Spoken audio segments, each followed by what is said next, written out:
conversations about it. I was with him last week, and he says to me, I think you were one of the last guys we evicted from this place before we closed. I says, I was out before then. But anyways, two administrations. The first one is a real interesting one. This is a guy, when I talk about mentoring and bringing mentoring to a level of awareness that is within us all, this is a guy. The difference with this man, and I really mean this, and I'm going to compare him to some other people, people close to me. This man not only provided an opportunity for change, he believed in it. He believed in it. When there's a guy sitting in a cell and he's hopeless and helpless, doesn't have anybody coming. I actually thought I had a visit one day. I heard my name mentioned. I was down out there on the guard floor, hanging around having a cup of coffee, and I thought I had a visit, and they said it was the parole board. And I says, I'm all set. And that's how bad it was. I didn't want to go out anymore. But this guy, I had been sentenced. Every time I got sentenced, there's another man, Judge Artizzani, who was very instrumental in my life. He has passed away. Unbelievable man. He's the guy, he sentenced me 8 times out of Brighton District Court. And, when I went up there and I said to him, is there any chance I could see you about, maybe if you could recommend me for law school?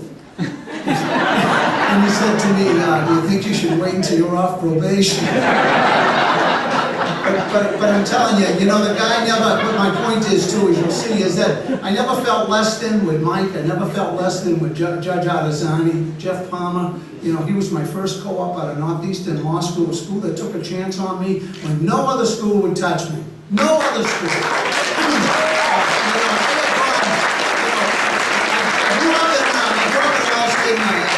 I grew up in Austin, LA, Lower Austin. I grew up over there, and we were on the end of Austin near Harvard, and I gotta tell you, I took everything that wasn't nailed down that Harvard owned. I used their facilities. I saw Janis Joplin over there. We took everything that wasn't nailed down. And I'd scout tickets, I'd sell hot dogs, I'd eat my way through the football games. And, I went over to Harvard because there was a guy on 60 Minutes. He was an attorney and had become a judge. And, I don't know what he was telling people on 60 Minutes, but it sounded like he had some criminal activity in his life, and he became a judge. So I got all excited about that again because of people like Mike Takakis. I really believed I could do this stuff. Who in their right mind could think you could do this, right? So I think, and I'm watching him on TV, so I remember that, and it inspired me. So I went over to Harvard, and I remember going up there, and I had my application because I'm still from the street. I deliver everything firsthand, and so I go up there, and the woman. It was funny. The woman says to me, you can just leave that here. I says, well, there's some situations in there, some circumstances that I couldn't really articulate in writing. I think I really need to speak to the dean or somebody who can listen to me. Excuse me, I said, you just leave it here, we don't give interviews. I said, well, this might be a little different situation. And she said, no, that's it, that's what, I'll make sure everybody, they get the applications. And I said, fine. And I'm walking out and the dean's door was open. It was open just enough where I could see in. And there he was, he's in there, he's doing something at his desk, so hey, I just dropped by, I was in the neighborhood. So I went over there, and, and he, honest to God, he says to her, I think her name was Mary or something like that, she says, Mary, call security. So I didn't get into Harvard. But I gotta tell you something, one of the lawyers, and I can remember, and Judge Blitzman's here tonight too, fan of Northeastern Law School.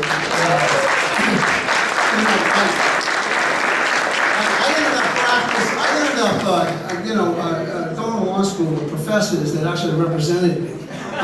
So it was pretty neat. And I had one that told me I graduated, I went to Boston State College, right up the street. I got the mass rehab, the food stamps, the welfare, I got a little room up there. And there I was off, I was going to Boston State College. I graduated, all over the college.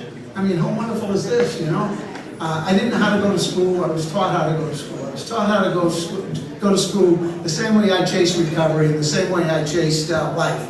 which was I sat up front, and every time I knew the answer, I raised my hand right away. And that was because when I didn't know the answer, you wouldn't call on me, you know. So I figured it out real quick, but I graduated scholar of the college, and I went on to work for prisoners, family and friends of prisoners, over in politics. And then I met some lawyers that were really great. I mean, I don't know, you know, I had to really think whether they were really lawyers because of what they were telling me. One lawyer said to me, he says, "You're doing really great with these prisoners." I says, "Well, I am one. And, you know, I know how they feel, I know what's going on." And he says, "Yeah, you should think of going to law school." And I said, "Really?" You know, and he was crazy enough to think about it. So the next thing you know, they're all pushing Northeastern Law School, and so the next thing you know, I get into Northeastern Law School, and it was a real exciting event for me. You know, I went back to that judge, he helped me out, and I'm in law school now, and I'm kind of being told I'm never going to practice. I got enough felonies to make the third strikes law, put me away for 2 lifetimes, okay? And so I said, Judge Artizzani, again, you know, now that you're off probation, this is going to work out. Let's see what we can do for you. And, you know, God love my mother. She never turned away. My mother had never once said a bad word. Never once said to me I was never going to make it. Never once. I mean, that woman, I mean, she was embarrassing sometimes. She would say to my father, "I can't believe it. Richard's doing so good. He gave me a TV." I remember my father come home. I was never supposed to go home when he was there. So the father, you know, he comes in. I couldn't get out of the house fast enough. So he comes in and says, "What you doing here?" You know, I don't blame him. I never had a resentment about that.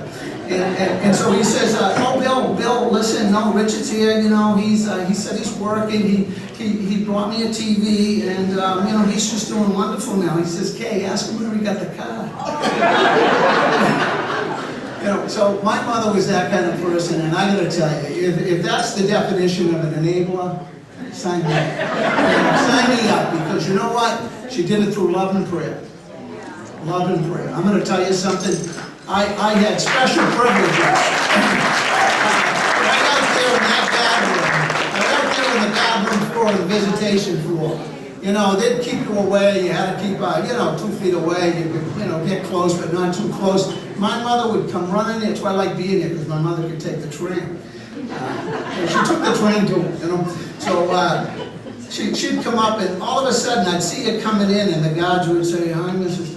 I know you're going like that," and with the rosary beads and the scabbards and the St. Jude medals, and she's like, if she had holy water, she would have sprinkled it, you know. And it's important because, you know, I didn't get it then. I didn't believe in God. I thought God turned to his or her back on me, and you know, I just didn't. I lost all my faith, and I lost all the hope I had. And you know, when I kicked that heroin habit in the last time, and you know, I had pretty much given up, and I didn't want to leave, but I didn't know what to do. So I tried one more halfway house, and when I was in that halfway house, my mother came. She took a bus. Probably had to take a train and a bus, and a Greyhound bus down to Fall River. I didn't know where I was in Fall River. And she comes in, and she, as usual, but this time when she came in, she looked at me and she says, "Richard, I know you're feeling hopeless and helpless, but I want you to do something for me. I want you to borrow my hope until you get your own." I did it. I'm here. I did it. It worked. I swear to God. As Terry was talking about, you know, and so many other people about mentoring. I mean, let me tell you something. This stuff works. I mean, this stuff really works when you're around somebody that believes in you, that really believes in you. So the bad news was that I probably wasn't going to be able to practice law. But I'm in a law school. Oh my goodness, I got Nancy Gertner. They're over at Harvard talking to Dershowitz. I mean, I'm like, all right, this is good. I have a right to practice law.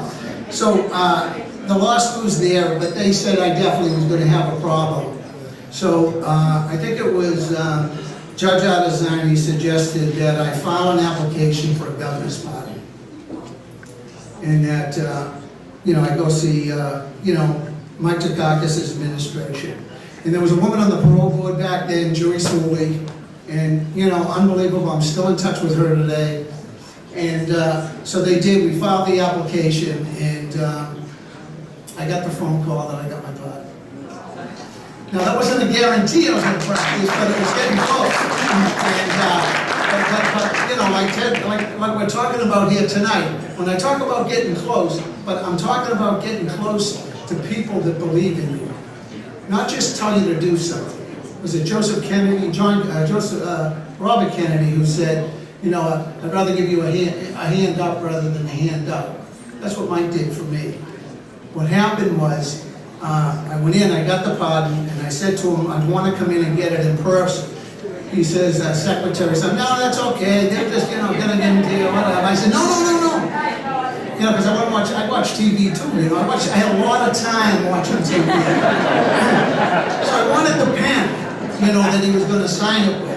So he, you know, I don't know, he humored me, told me to come up, and I come up, and I'm up there. And, you know, I'm waiting anxiously to see him. I can't wait to see this thing, you know, because I don't have a few crimes. I got like 4 pages, okay? And so you got to write beside each crime, pardon. You know? So it must be a little bit of work for me. And anyway, so, you know, I go in, my mother always taught me, you know, when you say thank you to someone, you're really saying thank you to God. So I said thank you, always 3 times.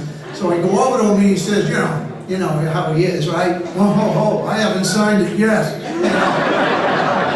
So I said to him, I'm not, and it was the truth, I says, I'm not thanking you for the governor's pardon. I'm thanking you for the GED program at Deer Island House of Correction. Because we believe,